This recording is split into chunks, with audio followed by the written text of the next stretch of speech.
Hey guys, in this video I'm making cornmeal the Haitian way. First thing, you have to boil some water. I have some cinnamon sticks and they're from Haiti. They're really flavorful. So you boil them, and then I have the cornmeal. I'm gonna mix it with water. That way it's not clumpy. Because if you just pour it in the hot water, it's just gonna be really, it's gonna be a mess. Anyway, so you just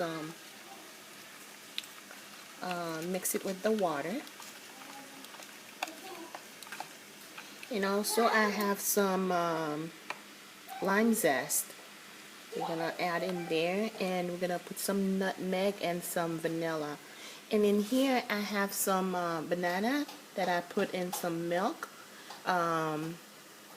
So we're just gonna blend that and put it in the mixture. I'll probably add a little bit more water, but we'll see, because you don't want it to be watery.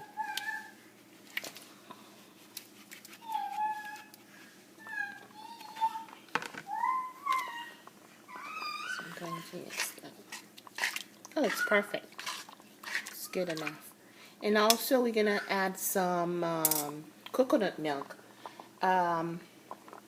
It's kind of frozen now, so oops, I'll just we're not gonna add it now. We're just gonna let this boil, cook for at least 20 minutes, and then after that we're gonna add the other ingredients.